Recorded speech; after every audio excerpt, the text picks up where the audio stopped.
Today, we're digging into what might be one of the absolute strangest creatures ever caught on camera. Seriously, it doesn't have fangs, it doesn't roar, and it honestly doesn't seem to care about us at all. It just walks. So let's get into the footage, the folklore, and the wild theories behind this silent, walking enigma. And right away, that's what's so weird about it. You know, when we think of monsters, we think of something threatening. But the Fresno Nightcrawler, it's something else entirely. It's less of a monster and more of a living question mark, defined not by what it is, but by everything it isn't. And that's really the big question here, isn't it? It's a mystery that kicks off in a totally ordinary place with a piece of footage that is anything but. We're going to break down the evidence, the folklore, and all the leading theories behind this truly one-of-a-kind phenomenon. So, our story doesn't start in some creepy, haunted forest. Nope. It starts in the quiet suburbs of Central California. Think manicured lawns, family homes, probably the last place on Earth you'd expect to run into the unknown. A homeowner named Jose Hernandez had set up some security cameras because his dogs kept barking at night. One morning, he's checking the tapes, and he sees this. As you can see, two figures, one taller, one a bit smaller, just stride across his front lawn. They move with this bizarre, fluid, almost gliding motion that looks like nothing he'd ever seen before. Not a person, not an animal, something else.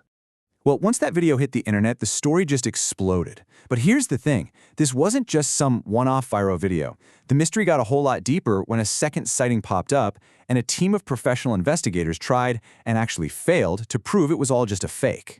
Then, bam, 2011 rolls around, and the story gets a really compelling second chapter. New footage shows up, this time from Yosemite National Park. And just look at this. The similarities are wild. It's the same kind of creature, that same bizarre walk, but in a totally different place. An independent sighting like this seemed to back up the first one, making the whole mystery that much more real. So, of course, a TV show had to get involved, right? A show called Fact or Faked took on the challenge, and they threw the kitchen sink at it. We're talking puppeteers, Hollywood costume designers, even CGI. And after all that, they basically admitted defeat. They couldn't make a convincing fake. And the reason? That smooth, gliding motion. They just couldn't reproduce the physics of it without it looking clumsy or obviously fake. Honestly, their failure just made the original footage seem even more credible. Okay, so this is where the story takes a really unexpected turn. It seems these strange walking creatures might not be so new after all. In fact, their descriptions are shockingly similar to figures from ancient local folklore. So it turns out, the Yokuts people, who are native to California's Central Valley, have these stories that go back for centuries about beings they call the tall, pale ones. And listen to this. They aren't described as monsters, but as spirits or messengers. The legends say they have these long, stretchable legs and move silently through the land, only appearing to people who are meant to see them. I mean, the parallels are just impossible to ignore. This quote, man, it just really grounds the whole legend. This isn't just some dusty old story. It's a living tradition. When some descendants of the Yokuts tribe saw the video, for them, it wasn't some internet cryptid. No, it was a real-life version of the stories their elders had been passing down for generations. So, we've got two compelling videos, a failed debunking and a deep, deep connection to ancient folklore. What in the world does it all add up to?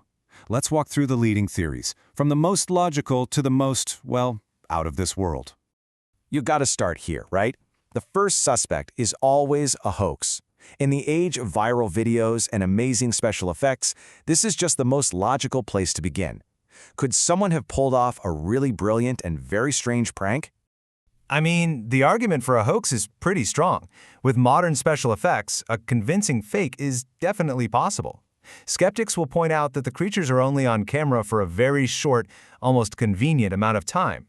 Plus, we all know internet culture breeds copycats, which might explain some of the less credible sightings later on.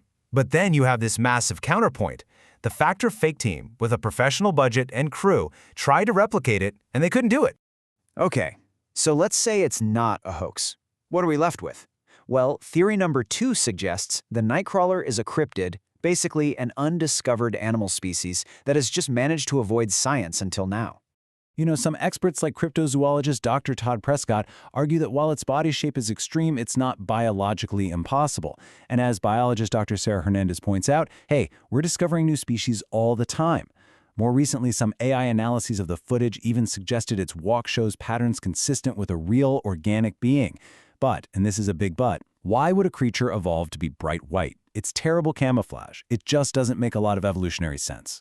And that brings us to our third and by far the most speculative set of theories. If the Nightcrawler doesn't really fit the rules of earthly biology or behavior, well, maybe that's because it's not from around here at all. All right, this is where the ideas get really mind-bending. The UFO theory suggests they're extraterrestrials just taking a casual stroll through our backyard. Another idea is that they're visitors from a parallel dimension, sort of clipping into our reality for a moment. These theories are really trying to explain what the others can't, the creature's pure strangeness and its complete, almost unnerving lack of interest in us. So, regardless of what it actually is, why has the Fresno Nightcrawler captured our imagination so well? It's become this lasting myth of the digital age, and you know what? There's a really good reason for that. This quote from psychologist Dr. Jennifer Walsh just absolutely nails it. The Nightcrawler is in this perfect sweet spot. It's weird enough to be super captivating, but it's completely non-threatening. It doesn't want to eat you, it doesn't even seem to see you, and that lets us just dive into the mystery out of pure curiosity, without any of the fear. And really, the Nightcrawler is the perfect mystery for our time, isn't it? It highlights this weird paradox we live in.